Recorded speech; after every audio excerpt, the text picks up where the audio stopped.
I'm Effie Parks. Welcome to Once Upon a Gene, the podcast. This is a place I created for us to connect and share the stories of our not-so-typical lives. Raising kids who are born with rare genetic syndromes and other types of disabilities can feel pretty isolating. What I know for sure is that when we can hear the triumphs and challenges from others who get it, we can find a lot more laughter, a lot more hope, and feel a lot less alone. I believe there are some magical healing powers that can happen for all of us through sharing our stories, and I'll take all the help I can get. Once Upon a Gene is proud to be part of Bloodstream Media. Living in a family affected by rare and chronic illness can be isolating, and sometimes the best medicine is connecting to the voices of people who share your experience.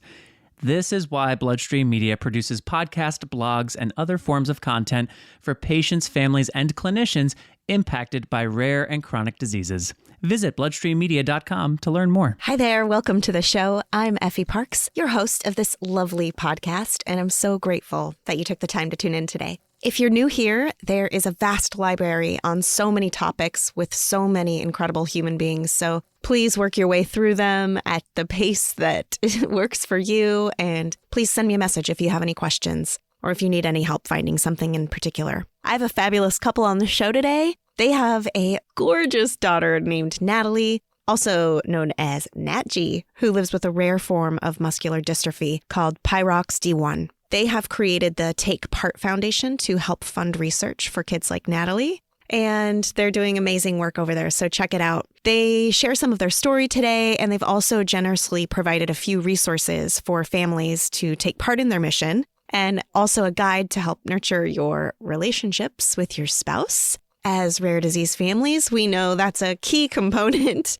for all things that we need to nurture, and perhaps one of the last things on our list that we really get to. So make sure to check that out after you listen to this episode. And I am so excited to introduce you to my guests, Matt and Maria Granados. Hi, Maria and Matt. Welcome to the podcast. Hey, thanks for having us on here. We're excited to be here. Thanks for having us. Yes, definitely excited to talk to you. Always love having a couple dynamic join the show together. So I'm looking forward to our conversation today. Why don't you both tell us a little bit about yourselves and your family and your daughter, Natalie? Yeah, so we are a family of 4, almost 5. I have got one on the way.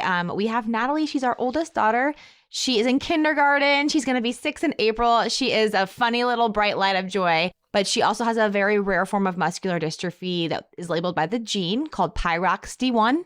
The gene which they know nothing about in you and I, but we all have it. And if you don't have it, you don't survive. So we know very little about her gene. She has a little brother named Ziggy. Ziggy just turned 4. And then I am about 28 weeks pregnant with the next little brother. Matt and I have been married for almost 8 years. We've been together for almost 10. And it's been a wild ride. We both come from very energetic, large families. So we are entrepreneurs at heart. So we have both owned our own businesses for quite some time. Matt, since the beginning of time, really, since he was 15, never really worked for anybody else. So, we started a foundation for our daughter when we found, we'll tell you more about that later, but when we found that there really wasn't much known, we wanted to know more and we wanted to do all we could. And that's part of our natural instinct as entrepreneurs to dig in and start something where there's nothing that exists already. So that's kind of us in a nutshell. Wouldn't you think? Anything you want to add? Oh, I can always add more. But I think the biggest thing is as a parent of a special needs kid or kid with a rare condition like Nat, it's just, there's no rules. There's no playbook. There's no marching orders, and that's somehow where we tend to be most comfortable, and this has really put us to a test. So we're excited to share some of the stuff that we've experienced that has helped us along the journey in this world that we felt wildly unqualified to be a part of, but put into it without choice. And in a crazy way, kind of great. I always tease. I taught elementary science lab for 1 year, and in no way prepared me for the world of genetics. Yeah, I was like, science, mitochondria, right? That's where we learned that. I got it. Yes, wildly unqualified, I would say, is definitely the norm. Every time I meet a new family who went to med school or whatever, I'm like, come here, come closer. Welcome. I'm sorry you're here, but really welcome. Exactly. That's it. It's like, you're one of us. And we all don't know what we're doing at one point. So come on in.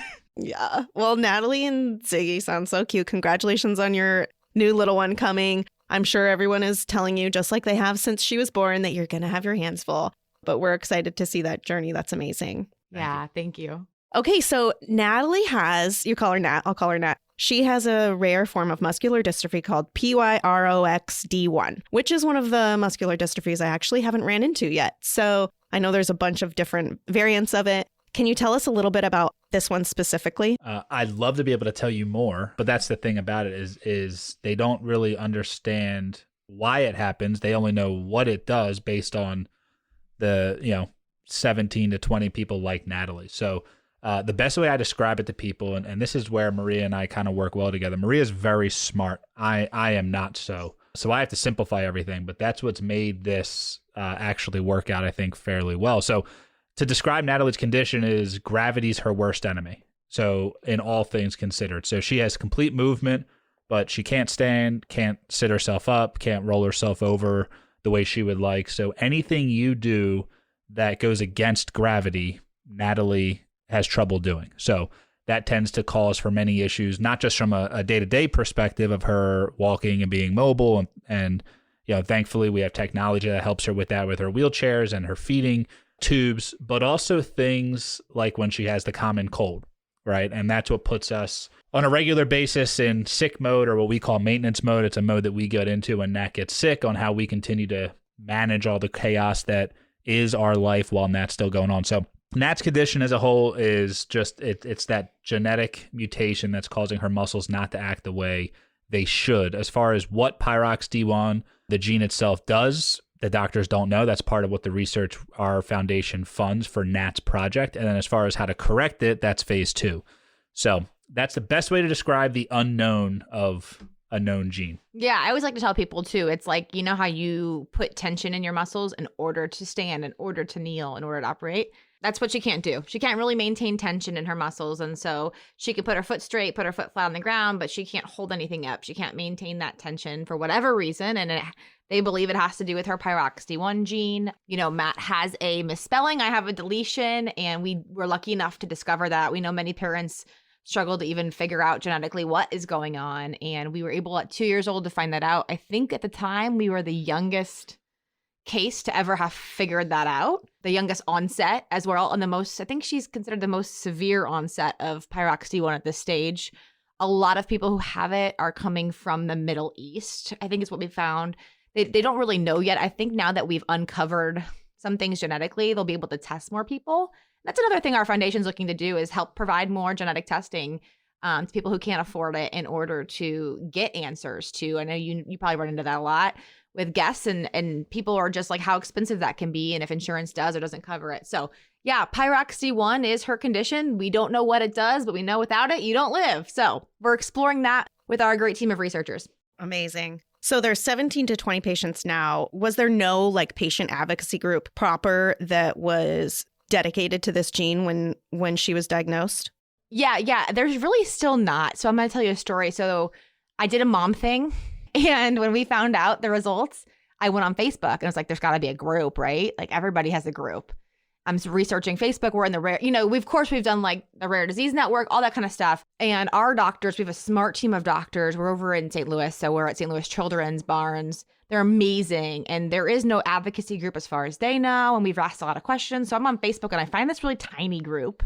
It's got 12 people in it, and it has no activity for 2 years or something, And I get in there and I realize maybe I'm the only person from the United States in there as well. And so I'm asking questions, trying to stir up conversation. And there's not a lot of people talking, willing to share. And that's the biggest advocacy group that existed and currently exists. We're trying to expand that right now and figure out more about that. But Matt's going to touch on that a little more. Maria did kind of what the mom thing she said. She found the group on social media. Then I did kind of the dad thing, which was try to figure out how do we get a hold of anybody who's going to talk with us. And somebody connected us with a doctor over in Australia. And I reached out and got a hold of that doctor. And that's really what sparked the foundation, because as we were asking them questions, we asked them, hey, what's the situation? What is stopping us from doing this research? And they told us a dollar amount that I actually thought they were talking in terms of millions, and they were really talking in terms of thousands. And I said, how often does this go like this, where this research that is going to go out for, what would be kind of a monthly, rent payment or mortgage payment, now all of a sudden they can't continue this research? And they said, oh, it happens quite often. They call it Death Valley. And I asked them, I said, if I could raise the money, could you keep going? And they said, yeah. And I said, how often could we do this? I said, we have tons of projects. We would benefit from someone doing what you're doing. And that's literally what started the Take Part Foundation. Was we wanted to fund Natalie's project, which was not a ton of money, because these doctors are working usually kind of in the basements of universities all over the world, and they don't have the funding to get the validation needed in order to go to the big medical journals and get those big grants. So that's who we've become. We kind of look at it like angel investing for research on rare pediatric diseases. And Natalie's project is Project 001. We're working on Project 002, which will be an entirely different rare disease that already has research going on that's just in the early stages. And they just need help proving the thing that they're trying to prove so that they can apply for the big money that's out there. And that's kind of what we've found. And we took the Sydney team and we said, okay, we took it to our doctors over here that we know. And we said, is this legit? Tell us before we give any money anywhere. We want to know. And they're like, actually, we know that. We know some of those doctors. We approve of this research. This is really good stuff. You should definitely do that. And so I do think it's important when we find these research as parents, especially in the rare community, that we do go to people that we trust and know and kind of validate that from an ethical perspective, from a medical perspective, just to make sure what we're doing is, what we're giving money to is valid, so you don't get scammed as well. Yeah. I think a lot of people can definitely relate to that initial Facebook group moment, right? Where you dig and you find it and it's like crickets. Some of it's language barrier, some of it's parents just in the trenches, some of it's just not having enough patience, period. And so like what really can you do but just be a lighthouse for people to find you when they're diagnosed? So I can definitely understand that moment where you feel like you found something and you almost really didn't. But at least it was nothing. Like, you didn't find nothing. I'm curious about, so you found maybe a paper. You found a paper with a doctor's name on it who was in Australia. Is that how you reached out to them? When Maria connected us with the Facebook group, one of the people said, hey, here's a doctor we heard was doing something. So due to the amazing gift of the internet, I was able to find who that doctor was and tried to connect with that doctor. And that doctor wasn't responding back. So we talked with our neurologist, see if our neurologist could connect with that doctor. And once he explained to her what we were trying to do, she then was willing to talk back. And I was kind of put off by it a little bit that she wouldn't respond to me. And once I got to know her, and this is just for parents to understand in general, is there's researchers and then there's clinicians. And she is not a clinician. And it would be, and she explained this to me and I agree with her, it would have been improper for her to start explaining to me what's going on with my daughter because she's not clinically seeing her. So once I recognized that, so if you are a parent, you're listening to this, you're like, I'm trying to reach out to these doctors and I'm not getting a hold of them. It's probably because they're researchers, not clinicians. And they're not ignoring you. They're just, it would not be beneficial or ethical for them to be able to give you information, which is why when we created Take Part is we said, hey, we can be those middle people. Let us help families who are trying to do what we tried to do, have the resources. We were lucky enough to have the resources and the ability to create this thing for ourselves, but we wanted to also offer it to other parents also. Mm-hmm. So if another parent has doctors that hey, I think these doctors could do stuff, but they need funding, that's what we do. Maria said we have Project 001. We're working on Project 002, and we'd like to work with Project 003, 4, 5, 6. Like we want to build this thing and help parents have a way to go after it. And when we started doing this with this doctor, so how we found her, like you said, was through the Facebook group. But the part that was interesting was the doctors don't want to burden the parents. And I said to them, I'd rather try and fail than not try and fail. So it gives, like, let us parents be a part of it. And the one thing they've said over and over and over again is how helpful it is to have a parent's perspective and how helpful it is to have a kid that they know. I mean, they have pictures of Natalie in their laboratories as like their kind of mascot and their motivation of, hey, here's what we're doing this for. We're not just doing this to get a paper. There's a kid who could benefit dramatically from what we're doing. I think it's important too to remember that, like Matt said, I love the difference between the clinician and the doctor that you see in practice. It's just a little bit different because they are also human, but they have a different ethical responsibility to us to not tell us things, if that makes sense, because they don't see our kids. And it's so important to know that, like, once we were able to connect with them and really get to know who they are, and I think, like Matt said, if more than anything, we can encourage parents, like, researchers are a different breed. They do have heart and they are amazing, yet they have to speak to us a little bit differently. And sometimes it's hard for them because they feel like if they share information that they're essentially making some sort of promise to a parent who might hold them to something. And that feels really dangerous to them. And they don't want to let anyone down. And so we had to kind of build this relationship with them that was like, hey, while we're a parent, we're also doing this from a very risk-taking perspective. We understand that at the end of the day, you might find out that there's nothing you can do or there's nothing you know based on the research that you did. But we're entrepreneurs, we're risk takers, and that's why we created this foundation specifically, is because it is a risk-taking foundation at the end of the day. Like, we are going to take the risks in order to do the research, in order to see, is there something we can do? How can we take part in helping at least explore one possible avenue? Yeah. And, one thing I do appreciate about the researcher field at this point is how quickly it's shifting, right? It used to be like this locked away in a basement, like you mentioned. But now, especially with genetic testing and the prevalence of rare disorders, they're almost becoming a very close partner, right? Where it isn't like this person in the back behind a curtain anymore. They are seeing our families, and they are realizing what they're working for and how much it's impacting real people. And I think that's exciting for them to kind of even shift that culture, right? And not be so one step removed. Yeah, absolutely. Yeah. Okay, so before I ask exactly about what Take Part is and have you explain that to everyone listening, I'm curious as to, you found this researcher, you found this clinician, you kind of built this team. What was the initial thing that you decided to start funding? And what was that beginning step that you took that inspired you to start the foundation? Man, there's a lot of occurrences that kind of happened without our intentions of them happening to do that. So first thing was when they told us the dollar amount that they needed, that dollar amount was about $250,000. And I sat there and said, man, that's something that we could raise. It's not easy. It's not something that I can write a check for myself, but I do feel over time we can raise that or at least help a little bit with it. So as we were doing that, I was reaching out to some of our connections, and I was having one of those conversations with a mentor of mine, a friend of ours, a family friend of ours. That's like the conversation of hey, I'm telling you about what I'm doing, but I'd also love if you would like to donate, right? But without asking them to donate. And in that conversation, he said to me, Matt, how common is rare? And I was like, I don't know. I'm looking at Natalie's condition. She's at that point, one of 17. And we Google it real quick, and all of a sudden that number pops up of 30 million people in the United States affected by a rare disease.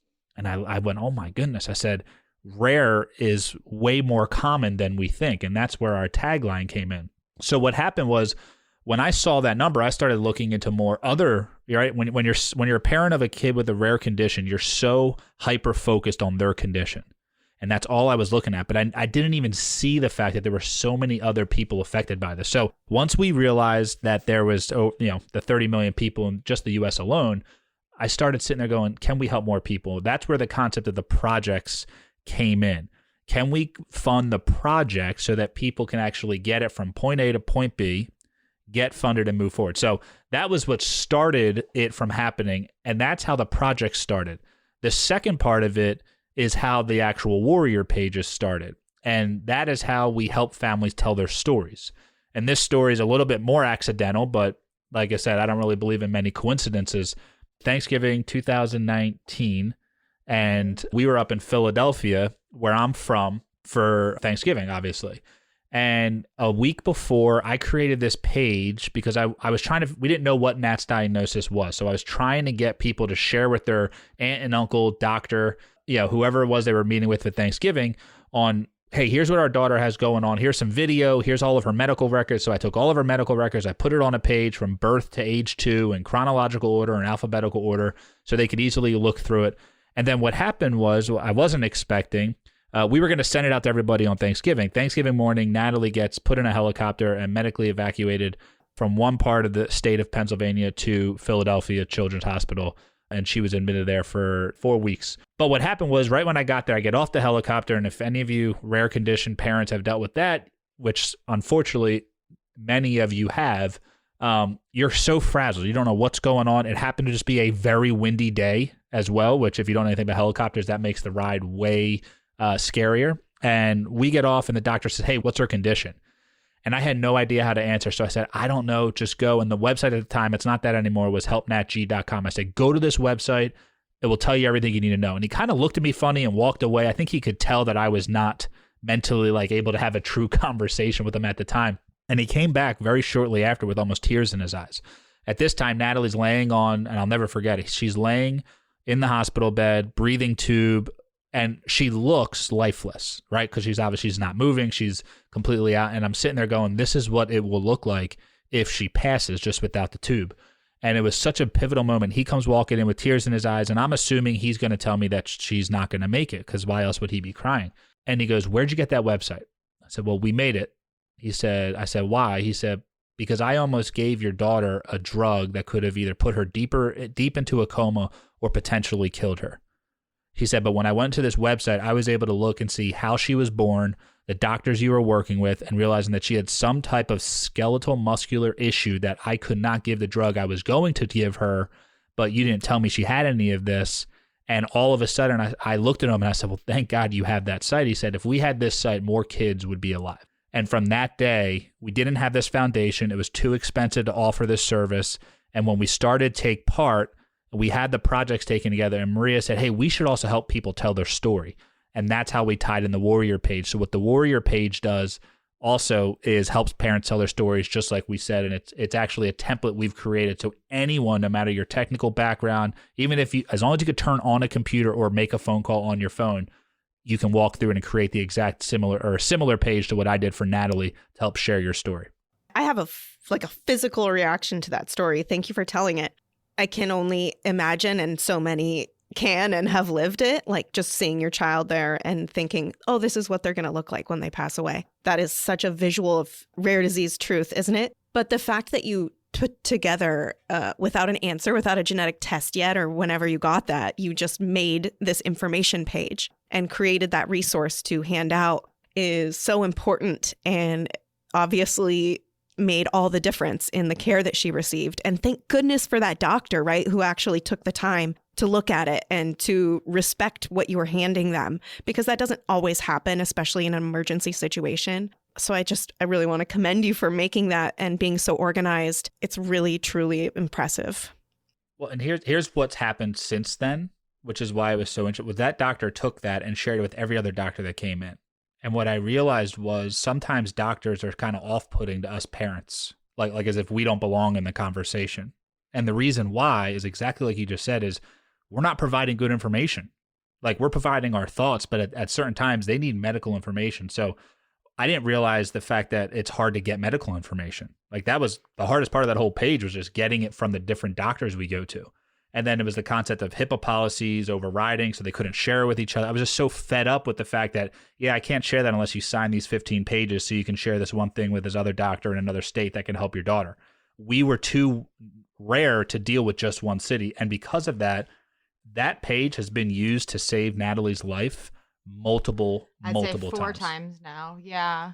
In different cities. We've found ourselves in different cities. It happened again at Chicago Children's, Michigan, a couple different times where we're just like, we can't even believe it, to a certain degree. It's overwhelming to think that. I think as parents, it's important to know, rare disease parents, it's important to know, even undiagnosed parents, if they're listening too, because I think that's where it really started for us, is that you own your kids' medical records.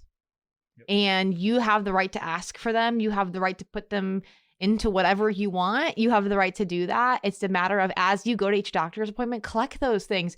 Because what Matt and I realize is sometimes the things that they would tell us in a way for us to understand, but the way they write in their notes is a way that the other doctors can understand. And having a copy of that is so critical if you're ever out of town or find yourself in an ER, or we've been on multiple helicopters now, unfortunately, but with other doctors who they speak each other's lingo and it can't get there fast enough, and I think it's beautiful to just remember that we can own that and we can tell our stories. And I've sat down with many ICU nurses who are just tearful because they fell in love with my daughter in an ICU trip, but they haven't seen her well yet. And she's still still lifeless, or she's still like not herself. And I show them her website or her Warrior page, and they're like watching videos of her with her pretend husband, or in kindergarten with her friends at Girl Scouts. And they're like, it's like making them cry because they're taking care of this little girl who they've fallen in love with while she's basically asleep.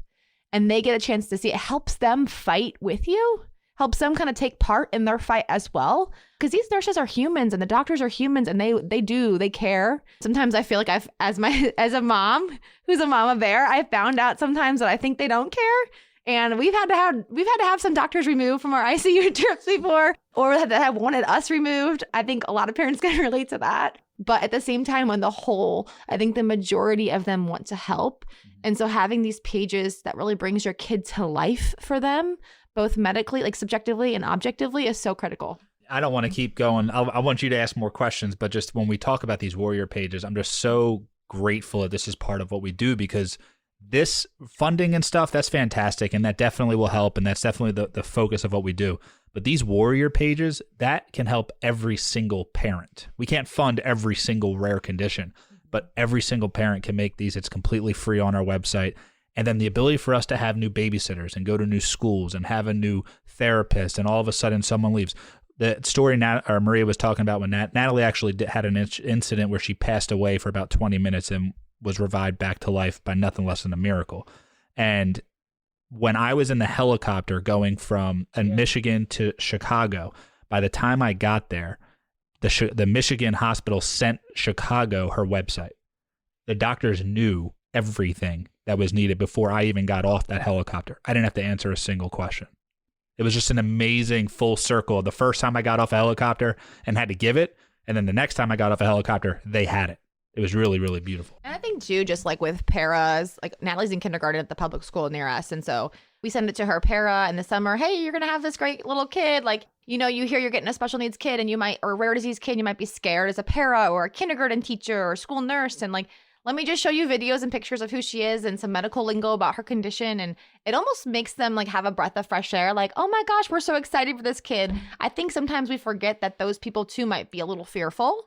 And as parents, we get a little nervous. Do they know enough? And so I think that, again, I know for us, our website that's now turned into her warrior page has really helped the schools too. Yeah, I love that. And I especially love that you had that medical professional, right? That was like your quarterback there who was helping to just make that whole circle of care happen while you were kind of in the throes of it and making everything get connected to be able to get to that facility. I want to maybe talk about this offline, but I'll definitely include it in the notes. A lot of what you're doing reminds me of a lot of platforms currently, but I think especially you and my friend named Ryan, who founded My Mijo, have a conversation that should be had. Happy to. Yeah, I think it could be a really great partnership to talk about the ways to keep all that information together and make it accessible to everyone in our care team. Like you said, paras, Maria, and like babysitters and OTPT speech, like all of those people, and how people can kind of get a little peek into how to care for your child, how to greet your child, and all of those things. That's so important. Okay, so I know we've like talked on all kind of avenues about Take Part, but let's take it from the top to it. If someone was like, I want to be a part of Take Part, or I want to be a sponsor of Take Part, or I want to figure out how I can use it as a resource, like what do families do and what do they need to know about Take Part? Yeah, good question. So on the whole, our mission really is that we take existing medical research that's in its infant stages, that's aimed at rare pediatric diseases, and we help fund it until it gets to the point where other major funding organizations can pop in. Like I know, for example, with PYROXD-1, once Muscular Dystrophy Association gets their hands on it, once they can apply for that grant, like that's when we can back off. And so that's what we do with rare disease at all different conditions. But a huge part of what we do is to provide resources for families and parents to really tell their story. And I think that it started off as a secondary, like Matt said, a secondary thing, but it's become such a critical half of what we do. And so we believe that in telling our story and helping people tell their stories and in telling our stories, there will be more visibility. And from that, more opportunity might emerge for them to know more about their child's condition or connect with somebody who does. And so I think it's just really important for that. We have a website, take-part.org. We have a button on there if you want to, hey, you know what? I found a doctor over in the Netherlands who's studying my kid's rare pediatric disease. I don't know what stage they're in. Send us an email. Let us know the condition. Let us know what team you found. And like, we will walk with you through that journey of connecting with them, connecting with your doctor, seeing if it's something that really makes sense. Like, we want to hold your hand through that process and help you. And if we are able to take it on as a project, we will.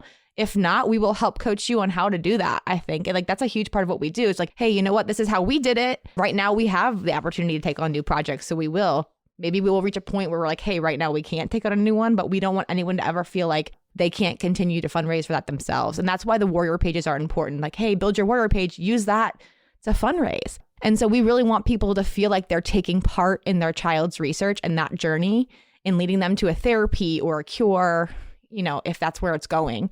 So that's really what we would say to do. And more than anything is to hop on take-part.org. Like we said, apply for a project if you know of research for your kid's condition. If you don't, build a warrior page. They're completely free. Start telling your story. We'll see your story. And if we see research that lines up with that, we'll reach out to you. We are always on the lookouts for those things too. So, and people might be able to see each other on there with a similar condition. They can connect and they might find something together too. So I think that that's the two ways as parents you can participate, is to do one of those two things. We have a lot of fun stuff we do throughout the year for raising money. We partner with lots of different businesses. We have a fun donut run that's going to be nationwide this year, which is really fun in September. We'll have a little gala, all that kind of stuff. We do things like that, but we also have corporate giving. We have normal, everyday, reoccurring giving that people can do, individual giving, just like any nonprofit. We are a 501c3. We can receive all that as well, and that's all on there too. Companies can get involved. We have a couple new initiatives I'm not going to talk about quite yet because they're not ready, but there'll be fun ways for people to get involved with children's hospitals all over the country shortly too. So just follow along with us and stay tuned for that. One of the things that Maria came up with is how do other people actually take part? And that's something we always got. And I think as other parents of kids that are fighting through rare conditions, is people want to help, but they don't know how. Because it's not like they can go do a big walk that's going on for your specific condition. So we came up with these 3 ways that other people can take part. Like Maria said, if you're listening to this and you have a kid with a rare condition, first thing to do is go on our website and create a Warriors page. Doesn't have to be every picture up there. And just so you all know, a Warrior page, when you get your medical records, you don't have to put them up if you don't want to. You can just do pictures and videos just to kind of give a baseline. But what we do suggest, grab your medical records and just scan them. Scan them, take a picture. Our system will show you how to upload them and it will put it in order for you. If you don't have a rare condition and I know, you have a lot of guests on here and listeners who maybe their kids don't, but they work with kids, then share that resource with the families of people who have the rare condition. But if you just know someone, which the majority of us do, based on just the raw numbers of 30 million, plus people with a rare condition, likely if you're a listener, even if you're not a listener, if you're in this country, the United States, you know someone with a rare condition, is you can innovate, advocate, or donate, right? Maria talked about the donate. That's just throwing money at it. That's always helpful. But there's 2 other ways that actually I find are sometimes even more helpful. And that's number 1 is innovate. And we give some creative ways that people can help share what we're doing and grow the cause we're trying to figure out, whether it's for someone they know or for themselves. And then the other one is advocate.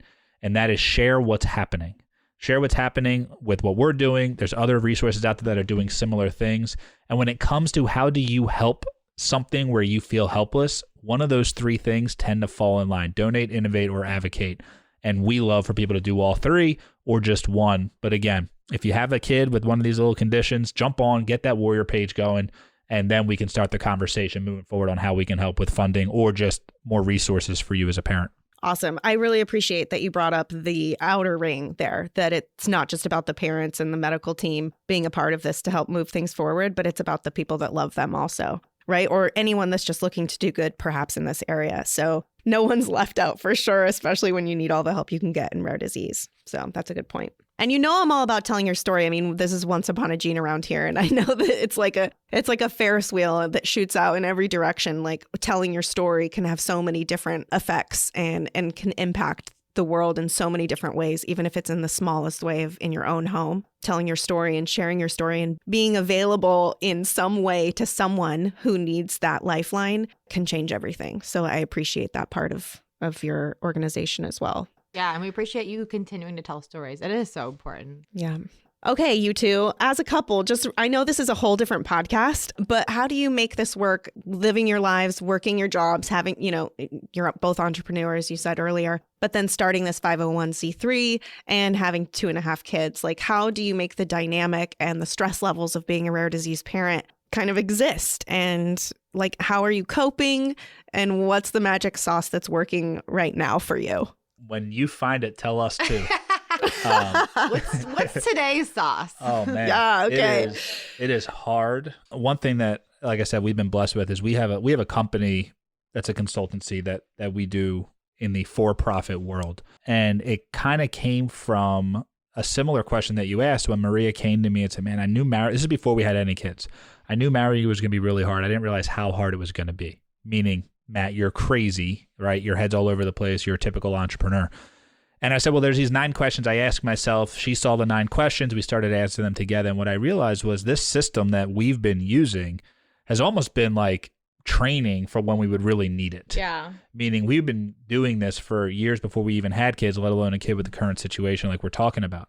So this system, we call it the LP, but this system that we teach to companies all over the world, we literally use every day, week, month, quarter, and year, right? That's the structure of it. And what happens is when we're in these chaos modes that we're kind of talking about right now, I need to talk about it because Maria came up with it. And at first I was like, come on, that's kind of weak. And it's called maintenance mode.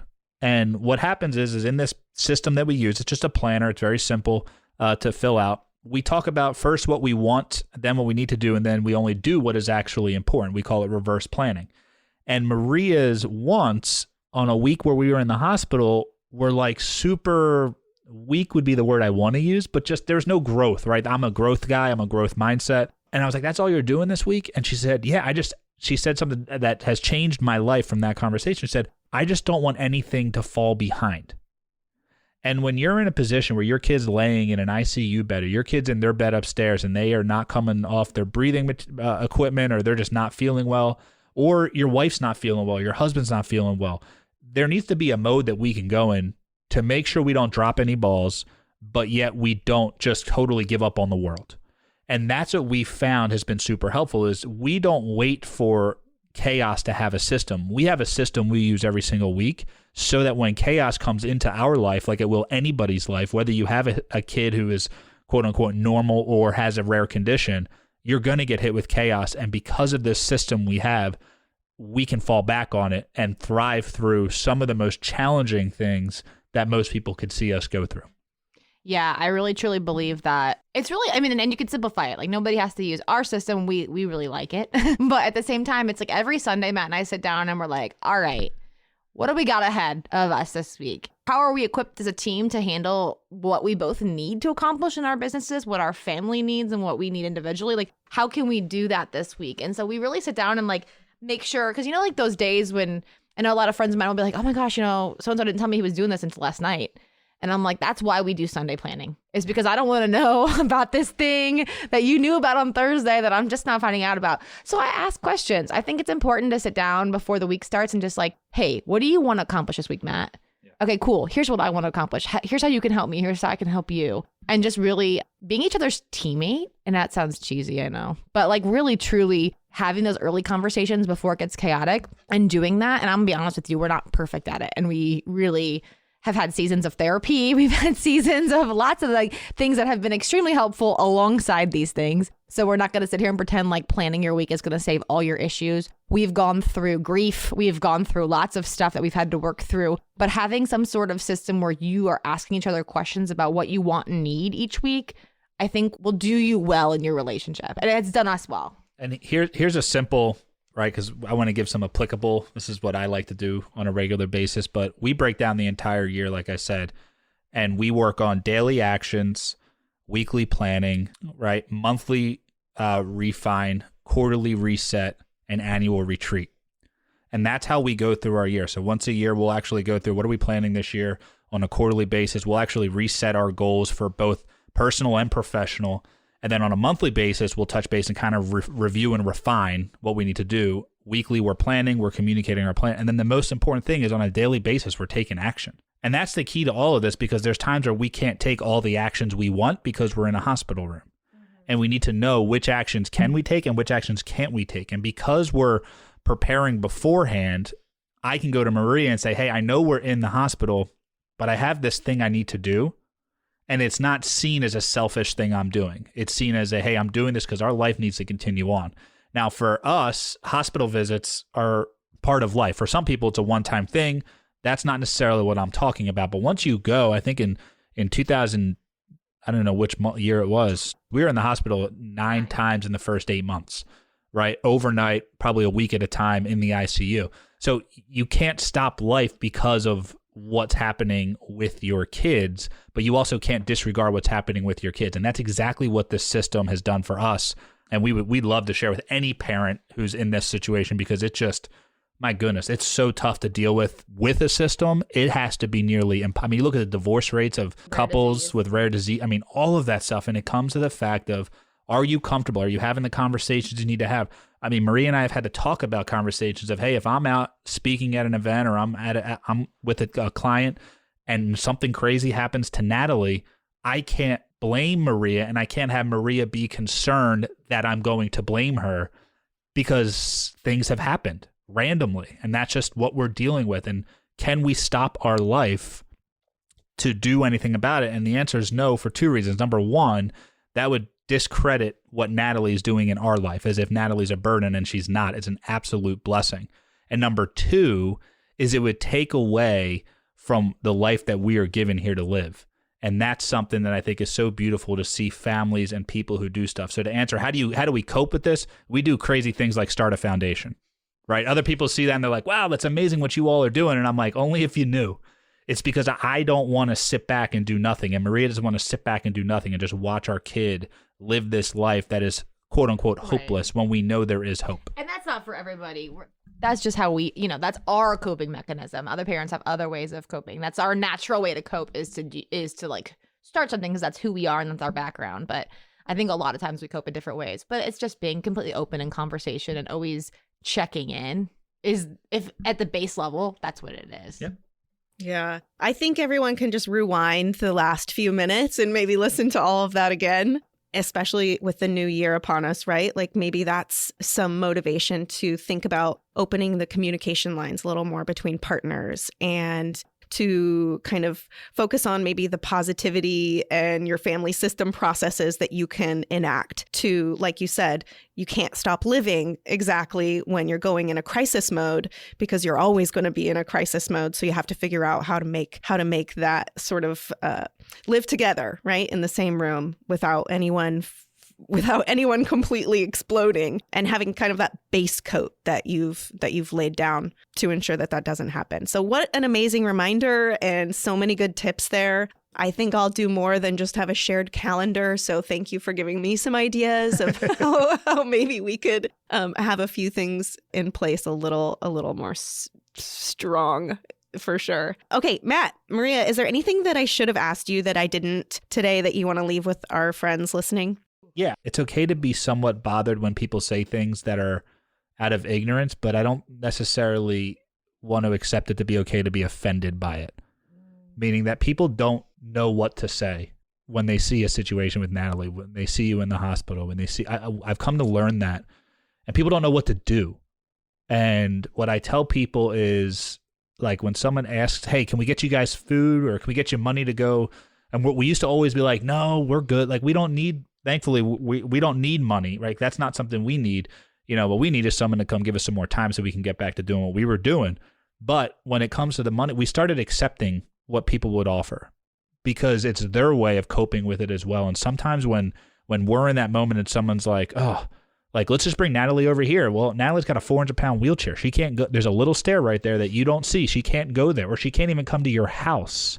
And when she comes to your house, I have to pick her up every time she wants to move. So like that type of stuff, people don't get it. My mom said something that was interesting to me. She never realized why the handicap spots in parking lots have that second part that has the blue lines going diagonal, until she saw our car that had a ramp that came out the side. And neither did we. You have no idea how to deal with a situation like this. So give people grace in that and be okay. Look, you can be bothered. Don't get me wrong. Maria and I, we will get bothered, and we look at each other and we know it, but give grace to those people who have never experienced it. So when they sit there and go to talk to Natalie like she's mentally unable to hear what they're saying, and I'm sitting here going, this girl could run circles around you. She's smarter than I am. Right. But people don't know how to act. So give that grace would be my biggest learning lesson. Not even my suggestion, what I've learned when dealing with people who don't have a kid like a Nat. Yeah, amen. And you definitely learn that, right? Because you can get stuck. You can get stuck if you have that reaction or that response right away, which is totally normal for sure, especially in the beginning when you don't really have any sort of traction whatsoever. But to definitely strengthen that muscle on how you react and respond to those situations is going to help you mentally in so many ways. I think that's good. And I had one more that came to me pretty recently is if you have other kids and they're not affected by the rare condition. So that's just not their personal story. Keep in mind that their story is that they are a sibling of someone who does. And while they have their own unique story, I really feel like we have in the recent year really accepted and really dug into part of Ziggy's story is the struggle he will go through emotionally and mentally as he sees things in the world where people are unfair to her or where she has to struggle, and not to completely try to shield him or protect him from seeing or experiencing those feelings and things, but to allow him to feel them and go through them and remind him who God made him to be or who he's just made to be, right? I don't know, whatever you believe, like he was made to be the sibling of her, and that's part of his story. And so not to protect him from the experience, but to guide him through the experience. And I think that that's true of all the siblings of these kids. I think so. Siblings of kids with rare conditions are going to be the most empathetic people in this world, right? They see so much and they know so much more than most people about how to care for others. And it's beautiful. And we don't want to too much shield them from that because it's making them into who they were meant to be. And so I think for me, I've learned a lot about how to like guide Ziggy as opposed to protect him this year. I love that so much. Thank you both for sharing all of this. And congratulations on all of the success so far. And thanks for being a resource for families and empowering and building community. So I'm looking forward to sharing it. It's take-part.org, and I'll have their links to their socials all listed in the show notes. So you can make sure to follow them and contact them after you listen. Thank you so much, Matt and Maria. I'm looking forward to sharing our conversation and to getting to know little Nat better as you go along. Appreciate it. Thank you so much. We are just grateful for all that you do. So appreciate you so much. Thanks. I hope you've been enjoying this podcast. If you like what you hear, please share this show with your people, and please make sure to rate and review it on iTunes or wherever you get your podcasts. You can also head over to Instagram, Facebook, and Twitter to connect with me and stay updated on the show. If you're interested in sharing your story, or if you have anything you would like to contribute, please submit it to my website at PYROXD-1. Thank you so much for listening to the show and for supporting me along the way. I appreciate y'all so much. I don't know what kind of day you're having, but if you need a little pick-me-up, Ford's got you.